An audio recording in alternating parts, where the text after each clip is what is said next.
At 19, when life is supposed to feel like an open road, Stevie Wonder's son stands at the edge of a truth long buried in silence. The world has always known the music.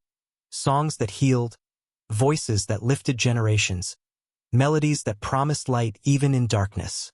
But behind that legacy exists a private reality shaped not by applause, but by absence, pressure, and unanswered questions. To be born into greatness is to inherit expectations before identity, to carry a name that echoes louder than one's own voice. In the quiet spaces between fame and family, something fractured slowly, almost invisibly. What happens when the world celebrates a legend, while a child grows up wrestling with shadows no one sees? What truth could be heavy enough to finally break years of restraint?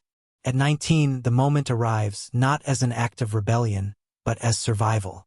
This is not a story about tearing down an icon. It is a story about what legacy costs the ones who live closest to it. Light entered his life before he could understand what darkness meant. From the moment he was born, Stevie Wonder's son was wrapped in a name that arrived ahead of him, filling rooms before his small body ever could. It was a name spoken with reverence, sung in melodies, whispered with gratitude by strangers who believed it represented healing itself. Yet inside the home, childhood unfolded in fragments, stitched together by brief moments of presence and long stretches of waiting. There were mornings when music drifted through hallways like a blessing, and nights when silence sat heavier than any applause. Love existed, unmistakably, but it was often scheduled, negotiated around tours, recordings, and obligations that belonged to the world. The child learned early that fame did not shout. It hummed quietly in the background, demanding attention even when it was unseen. He learned that admiration could fill arenas and still leave an empty chair at the table. Growing up, identity did not arrive naturally. It was handed down in expectations, comparisons, and careful questions from adults who spoke softly, as if afraid to disturb something sacred. Teachers watched closely. Friends listened differently. Every introduction carried weight. He was never simply a boy discovering himself. He was a continuation, a reflection, a living echo. In private moments, curiosity wrestled with confusion, and pride collided with a longing that had no clear name. Behind closed doors, the imbalance revealed itself slowly, not through cruelty or absence of care, but through distance shaped by scale. The father belonged to millions, and the son learned to share him without ever agreeing to the terms. Time together felt precious, almost ceremonial, which made its rarity more visible. Each goodbye lingered longer than each hello. Each promise of later planted another seed of patience. As he grew older, awareness sharpened. He began to sense the difference between being loved and being known. The world knew his father completely, or so it believed. Songs told stories. Interviews offered wisdom. Meanwhile, the son carried questions that did not fit into lyrics or liner notes. He wondered where his own voice would live, and whether it would ever be heard without the shadow of harmony overhead. The foundation of the struggle settled quietly, like dust after movement stops. It was not born from neglect, but from imbalance, from standing too close to something enormous and feeling smaller because of it. Even in comfort, there was a yearning.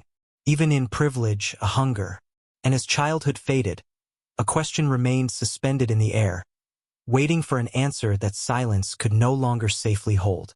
With each passing year, restraint felt less like protection and more like confinement. Silence, once comforting, began pressing inward, shaping thoughts he could no longer ignore. He sensed a future approaching where choices would demand courage, not patience. Somewhere ahead waited a moment when staying quiet would hurt more than speaking, and the door he feared would finally ask to be opened by unavoidable truth alone. As adolescence took hold, the world around Stevie Wonder's son began to narrow and sharpen at the same time. Childhood innocence faded, replaced by an acute awareness of how closely he was being watched. Privilege surrounded him. Access, opportunity, protection. But beneath it lived a pressure that never announced itself out loud. It arrived in glances that lingered too long, in compliments that felt conditional, in questions that were never really questions at all. Potential was assumed, Failure was unthinkable. School hallways echoed differently for him. Teachers spoke with care, as if every correction required permission from a larger legacy. Peers measured him quietly, not always with envy, but with curiosity that bordered on expectation. He was asked about music before he was asked about himself. Talent was presumed before it was discovered. And in those moments, something subtle began to fracture. The space where a young person experiments, fails, and learns who they are without an audience. Inside, a quiet conflict intensified. Gratitude wrestled with resentment, and neither side ever fully won. He understood the gifts his life had given him, yet struggled with the cost attached to them. Every door that opened carried the unspoken question of whether it was meant for him or for the name he carried. Every success felt borrowed. Every uncertainty felt forbidden. There was no script for how to feel, only an expectation to feel fortunate. At home, conversations remained careful. Love was expressed through gestures and assurances, but deeper questions hovered unanswered. Emotional topics felt postponed, always waiting for a better time that never quite arrived. He learned to read moods, to adapt, to compress his needs into something manageable. Over time, that compression became habit. Pain did not erupt. It accumulated, quietly layering itself into his sense of self. Music, the force that connected his family to the world, became a complicated presence. It was both bridge and barrier. It filled rooms with beauty, yet reminded him of how much space it occupied. He listened closely, not just to melodies, but to what remained unsaid between notes. He wondered if there was room for his own expression, or if it would always be compared, measured, diminished by association. As teenage years deepened, identity felt increasingly unresolved. He was old enough to recognize the imbalance, but not yet equipped to name it publicly. Protecting the family image became an unspoken responsibility, one he carried without being asked. Silence transformed into loyalty, endurance into maturity. From the outside, he appeared composed, even fortunate. Inside, questions pressed harder, asking who he was allowed to become. By the time adulthood approached, the weight of inheritance no longer felt abstract. It felt physical, present in his posture, his pauses, his restraint. The name he carried had given him a platform, but also a ceiling he could sense without seeing. And as the pressure continued to build, one truth became unavoidable. Loyalty demanded silence, but identity demanded something else entirely. The tension lingered unresolved, suspended between devotion and self-preservation, waiting for the moment when choosing quiet would no longer feel like strength, but surrender. As the years moved forward, fame stopped feeling like an abstract force and began revealing its shape inside the home. It was no longer just stages and studios. It was distance measured in missed moments, conversations shortened by urgency, and emotional pauses that never fully resumed. Stevie Wonder's son learned that visibility to the world often came at the cost of invisibility within private spaces. What the public perceived as closeness was, in reality, a series of carefully managed intersections. Inside the house, life operated on two rhythms. One belonged to the outside world, loud, celebratory, endlessly demanding. The other moved quietly, almost cautiously, shaped by routines designed to accommodate absence. Meals were eaten with awareness of time. Reunions felt momentary, treasured yet fragile, as if they could dissolve without warning. Affection arrived sincerely, but often without the continuity needed to feel grounding. Presence became an event rather than a constant. The son began to observe rather than expect. He learned how admiration reshaped dynamics, how responsibility could masquerade as distance. Love was never in question, yet understanding felt deferred. Conversations brushed past deeper truths, circling them politely, leaving emotional gaps intact. There were things he wanted to ask, but timing never felt right. There were things he wanted to say, but language failed under the weight of reverence. Publicly, his father was a symbol, generous, wise, unwavering. Privately, he was human, carrying pressures no one else could see. And it was within that humanity that complexity lived. The son recognized the sacrifices required to sustain a legacy of hope, yet quietly questioned who carried the cost. Each time the world reached for more, the family adjusted, absorbing the impact without complaint. Loneliness did not arrive dramatically. It crept in during ordinary moments. After applause faded, after doors closed, after promises of time together were postponed once more. It showed itself in restraint, in emotional self-sufficiency learned too early. He stopped asking for what he assumed could not be given consistently. In doing so, he protected everyone but himself. As adolescence matured into young adulthood, resentment threatened to surface, but was quickly folded back into loyalty. He did not want to be the one who disrupted harmony. He did not want to reduce a global legacy to a private grievance. So he carried the contradiction quietly. Pride alongside pain, gratitude alongside grief. The house remained peaceful, but not always honest. Fame, once admired from a distance, became something he understood intimately. It distorted scale, turning personal needs into secondary considerations. It made vulnerability feel inconvenient. And yet, he also saw its beauty, the way it inspired, healed, united. That duality made his internal conflict harder to resolve. How does one speak about loss when the world insists on celebration? By now, the realization had fully formed. This was not a story of abandonment, but of imbalance sustained over time. The damage was subtle, cumulative, and therefore easier to dismiss. Yet its impact shaped his sense of belonging, his confidence, his voice. The shadow of fame did not darken everything, but it dimmed enough to matter. As the threshold of adulthood approached, silence began to feel heavier than consequence. The words he had held back pressed closer to the surface, demanding acknowledgement. The question no longer centered on whether he loved his father. It was whether he could continue loving himself without finally speaking what had been left unspoken for far too long. 19 arrived quietly, without ceremony, but it carried a finality that could no longer be ignored. Childhood had receded, adolescence had exhausted its explanations, and what remained was a young man standing at the threshold of his own voice. By this age, the internal tension had become impossible to compartmentalize. Silence, once framed as respect, now felt like erosion, slowly wearing down something essential. The world continued to move as it always had, celebrating a legend whose music promised clarity and compassion. Meanwhile, inside, clarity felt distant. Emotional contradictions pressed closer together, crowding his thoughts. He understood the privilege of his position, understood the sacrifices that fame demanded, understood the goodwill that surrounded his family. And yet, understanding no longer soothed the ache of being unheard. Gratitude had stopped being enough to justify the cost of constant restraint.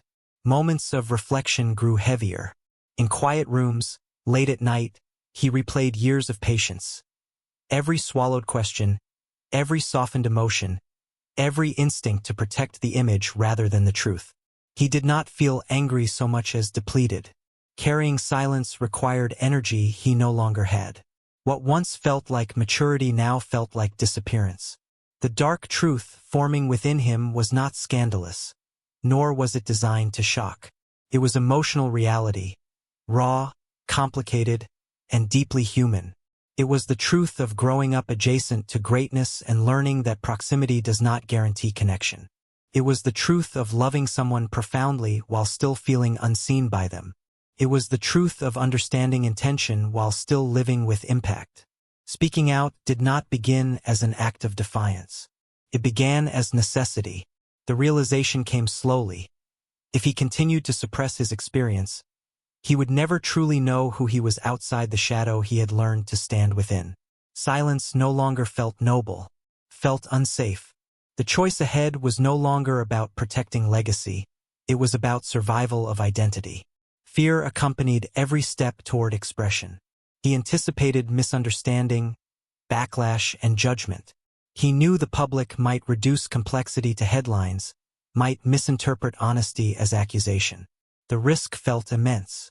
But remaining quiet now carried its own consequences, quieter yet more permanent. The cost of invisibility had finally outweighed the cost of truth. As he prepared to speak, his body carried the tension of years. Shoulders tightened, breath shortened. Even moments of resolve felt fragile, as if they might dissolve under pressure. He was not trying to rewrite history or dismantle admiration. He was trying to add a missing layer, to say that legacy, no matter how luminous, casts shadows that deserve acknowledgement. The decision crystallized not in anger, but in exhaustion. A calm settled in once the choice was made. The fear did not vanish, but it became secondary to the need for honesty. For the first time, he felt aligned with himself rather than the expectations surrounding him. At 19, he was no longer willing to be a footnote in someone else's story. When the moment arrived, when words finally prepared to leave the safety of thought and enter the uncertainty of the world, everything paused. Relationships stood at risk. Perceptions waited to shift. The truth, once spoken, would not return to silence. And as he stood on the edge of that revelation, one question remained unresolved, echoing louder than all the rest. Once the truth is spoken, can the bonds built on silence survive its sound? The aftermath did not arrive as chaos. It arrived as stillness. After the words were spoken and the truth released from its long confinement, there was no dramatic collapse. Only a quiet shift in the emotional landscape. The world reacted in fragments, interpreting, debating, speculating. But inside, something subtler unfolded. For the first time, Stevie Wonder's son was no longer carrying his experience alone. Honesty did not erase fear. It reorganized it. What once lived internally now existed in the open, exposed to misunderstanding but also to possibility. The weight that had pressed inward for years loosened its grip, replaced by an unfamiliar sensation. Space. Space to breathe, to reflect, to exist without constant self-censorship. The truth had not been spoken to wound, but to be acknowledged, and that distinction mattered more than any reaction. Relationships entered a period of recalibration. Silence, once mistaken for harmony, was no longer the foundation. Conversations became slower, heavier, more deliberate. Not all of them were comfortable.